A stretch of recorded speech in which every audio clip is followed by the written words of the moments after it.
Hello and welcome back to another episode of Critical Reactions with your host Bryan. We're going to wrap up today with a special selection, which is where one of you tell me exactly what it is I need to check out. Today's special selection comes at us from Tyler. The official video comes with visuals that you can ignore to get the most out of the audio. I figured we'd just go ahead and check it out on Spotify, no video at all. We're going to be looking at Grim Salvo Witchouse 40k featuring Savage Gasp. The song is called RATKING 1518. I have no idea what I'm getting in store for here. I don't know who any of these people are. Let's just dive in and see what this group of artists is bringing to the table today.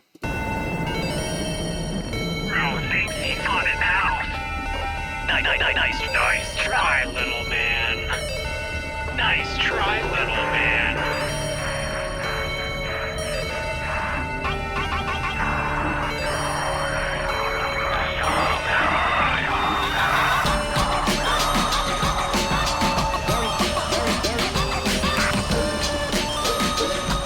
Nice beat, interesting atmosphere, samples.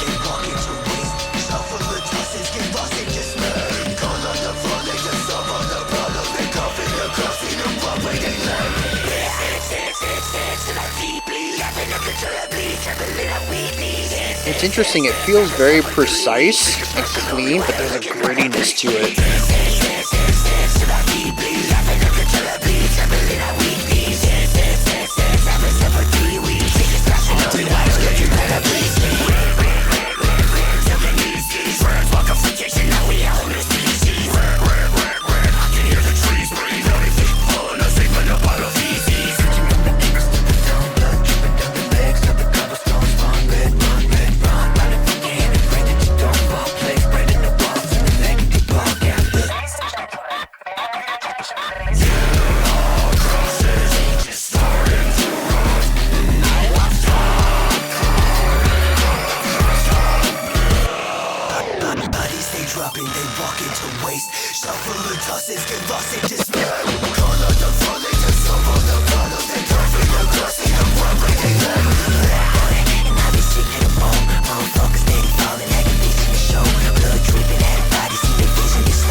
I like that bass.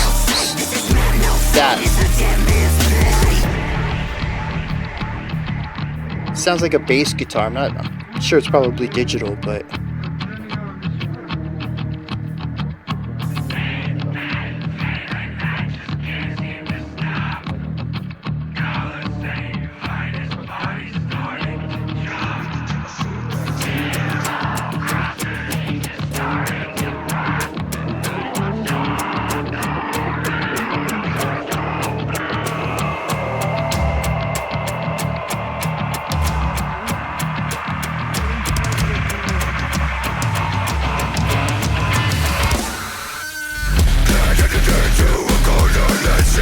so much bass right here.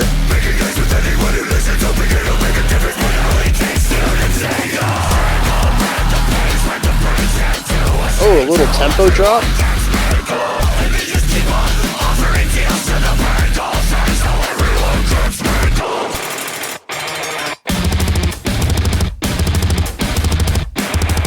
Okay.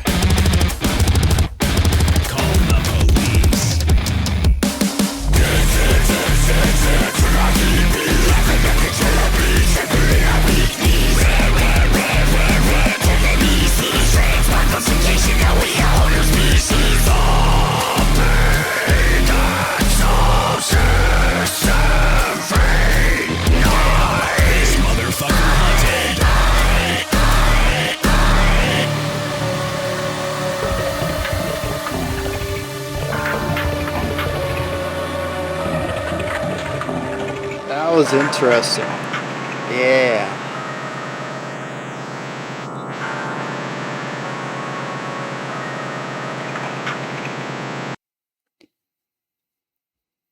So the harsh vocal rapping thing isn't new to me, but I don't have a lot of experience with it.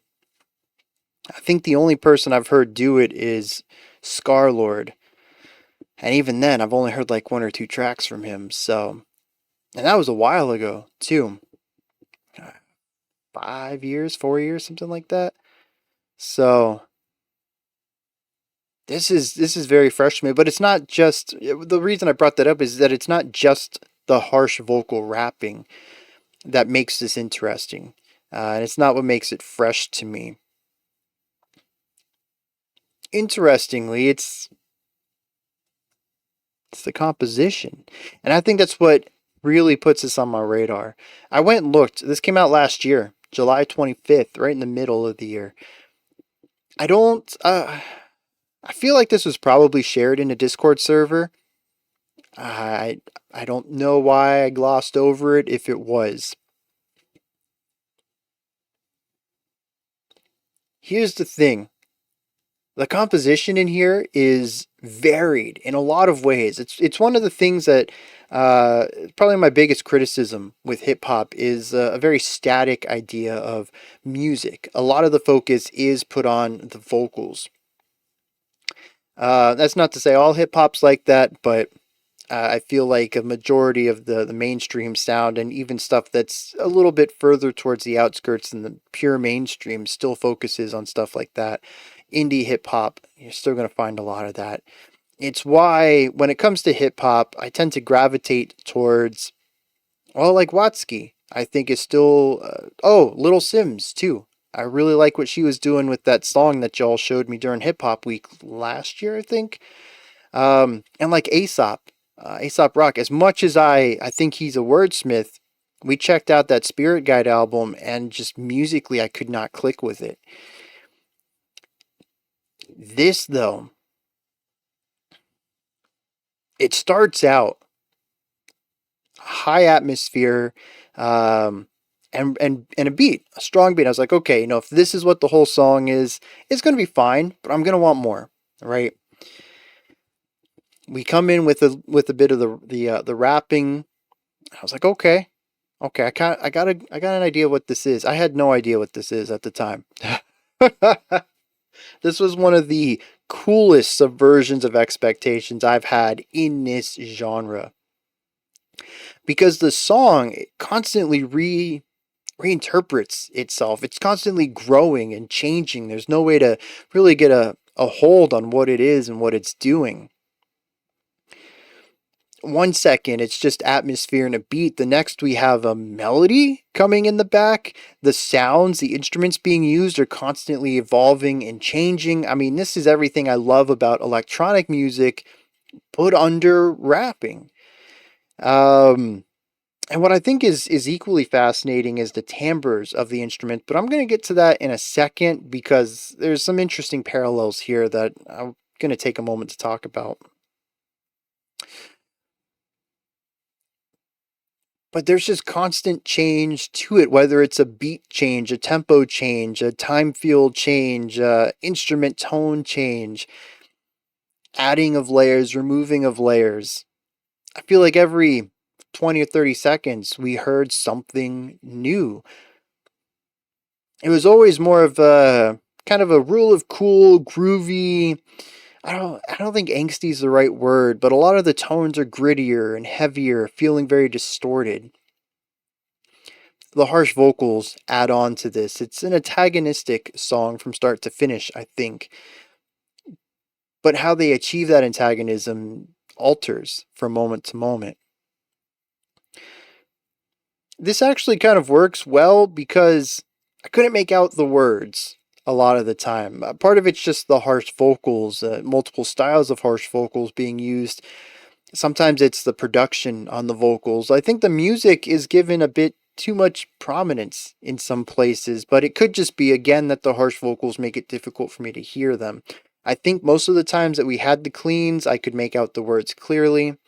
But it does intrigue me a little bit as hip hop tends to be the genre where the vocals get the prominence in the mix. They're the ones that are given the most amount of spotlight because they're key. to understanding and enjoying the music. You're there for the wordsmith, not the beat. Here it's kind of the opposite, production-wise at least. Kind of puts it more of a metal production, putting the vocals a bit more into the mix, kind of losing them a little bit as they become a texture, a rhythmic idea against the plethora of sounds existing around it. And actually, bringing up metal production, that's a good segue here.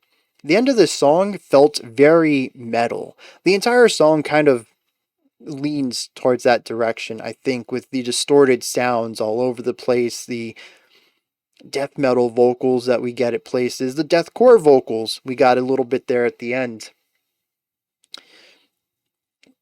But towards the end of the song, in fact, I think it was that very last section, that was a metalcore chorus right there. 100%. The temporal shift moving into it, the hyper focus on that textured rhythm, the semi-melodic harsh vocals that existed on top of it, not just saying single syllables, but holding some out in more of a sing-songy way, not necessarily singing notes or pitches. Again, this is all just rapid fire, well, not rapid fire, but harsh rapped ideas, but they held out syllables. They weren't all just the same length, and this changing of length gives it more of a sing-songy feel. Yeah, that was 100% a metalcore ending, and I find that to be very interesting. The rest of the song doesn't really lean in that direction. It kind of alludes to it. Sure, there's a metallic feeling, I think, on all of this. But that moment right there really solidified it for me. That could have been in any number of bands. It could have been performed by any number of bands, I think is what I was trying to say there. And instead, it's put at the end of this hip-hop track. I find that to be very cool. It's not just about mimicking, a general idea, the timbres of another style of music, but going full on in with the composition of it too. Mostly adapting it to your needs, but every once in a while really showcasing where the inspiration comes from. I think that's very cool. Another thing on here about variety though is the different types of vocals. We have the clean vocals, we have the harsh vocals, the lower harsh vocals sort of growly. We also have a higher pitched vocal, feels a bit nasally. We layer them up towards the end as well. I kind of wish there was a little bit more focus. I don't know who is who. Maybe it's all just one vocalist. I would have liked some segments just kind of sticking with an idea a little bit longer. But I think generally speaking, the variety helps sell the song because musically there's just a ton of variety there too. We have this nice synergy between the instrumentation and the vocals on this front where they're just always doing new things. If you don't like what's happening now, give it a moment. Something else is bound to change. And I find that really interesting. And overall, what I end up hearing out of this is a song that kind of fixes one of my big issues with hip hop, which is a stagnation of musical ideas. And kind of gives me the polar opposite. There's a bit of a monkey's paw wish here. I want a little bit more contrast, and this group gave me a lot of bit of contrast. I am interested, I think, in checking out this whole album, though, but I'm not entirely sure it's going to be my cup of tea. Particularly, the harsh vocals are a bit too harsh for me. I kind of hope that was Savage Gasp, and maybe some of the clean vocals show up more often on other tracks. But again, since I don't know who is who, I don't know what to expect moving forward on the tracks that don't feature Savage Gasp. But I am willing to give it a shot because, they're kind of doing something different, and it's in a palatable sound as far as timbres and tones. There's a lot of digital instrumentation going on in here, but all of it feels like it's run through an overdrive into an amp and given just this really big gritty tone.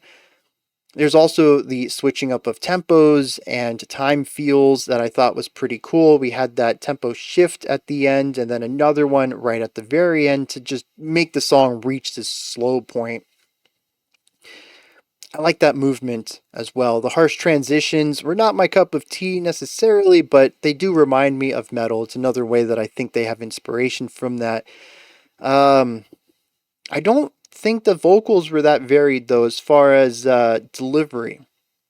One of the things I love about good rappers is their ability to switch up time feels on a dime, to start out playing with quarter notes and then shift to triplets and then slow it down and then speed it up. Their ability to just control time with their flow. Maybe it's just because this was my first time listening and I was so caught up in the musicality of it all. I missed that part of the vocals, but I don't remember it. And I guess you can't have it all. Although, if anybody has an artist in their pocket that has wonderful musicality behind their rap and they're an excellent rapper, please throw that my way. I gotta dig into that.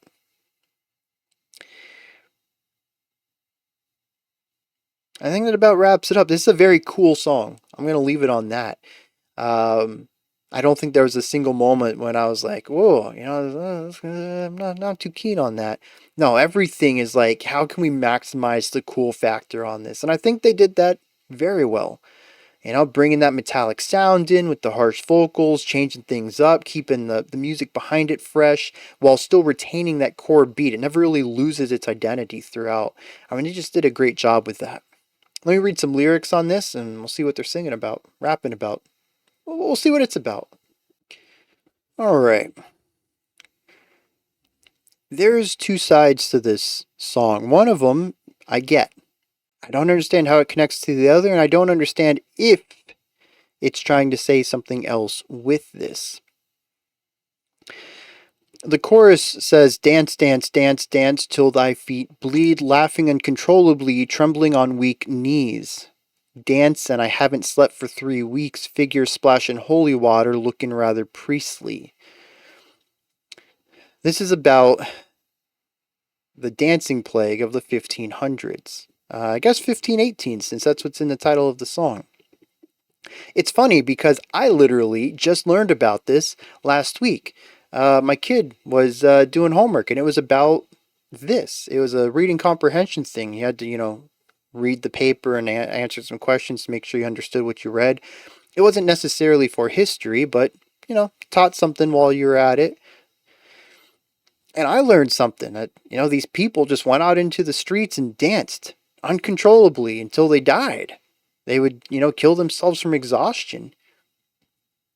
And to this day, nobody really knows what caused it. However, some scholars and psychologists believe it was a type of mass hysteria, that everyone else was doing it, so I'm going to do it too. Of course, though, at the time they thought it was witchcraft, which is where the figure splashing holy water looking rather priestly comes in.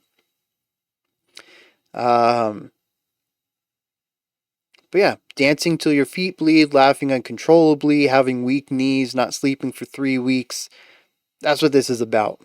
However, that's only half of it. The stanza that comes right before that, "Bodies stay dropping, they walk into waste, shot full of toxins, got lost in dismay. Call on the fallen to solve all the problems, they're coughing up clots, see 'em rot where they lay." So, I think there's supposed to be this parallel here. In the one historical segment, we're talking about people who are dancing themselves to death. They don't know that they don't know why they're doing it. It's uncontrollable. It starts a frenzy. There's, I think at one point they were like 10 to 15 people dying every week in this town, in this city, as this plague ran through it, and everyone just started dancing. So kind of working against their own self-interest, their own self-preservation, I should say. And that's what happens here in this statement. Bodies are dropping, they walk into waste, they get shot full of toxins. Okay, I can see that parallel, but I don't know what this is supposed to be about. Calling on the fallen to solve all the problems. So ask the dead to fix the problems of today's living. I don't know what that would be referring to either. And I think it's this connection here. We're looking at the dancing plague of the 1500s, and I think we're supposed to be pairing it to a modern event, but I don't know what the pairing is supposed to be, and that's making me lose some of the thread on this. At one point, says, I've been sick to the bone, steady falling, acting and it shows, blood dripping out of my body, seen thy vision get slowed, and the brain is bloody from the sights. I leave your clique full of ghosts.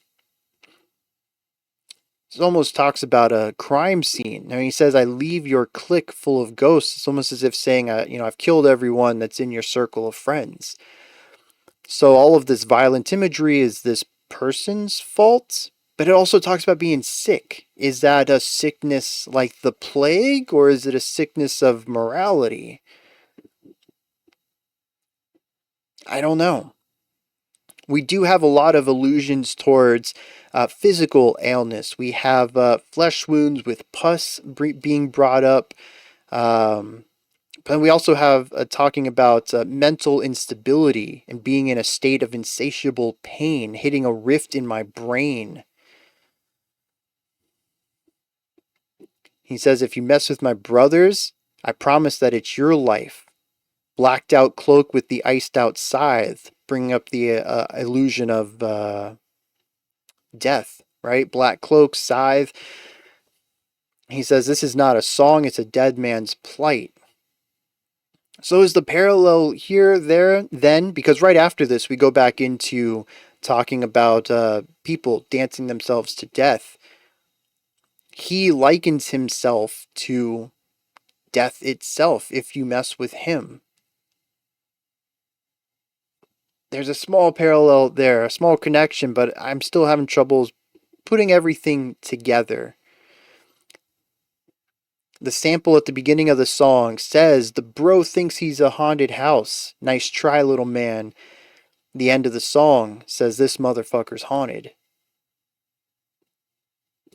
Maybe the idea is that this is a song about showcasing how hard you are, how much of a killer you can be put under the right ideas, right, under the right stress.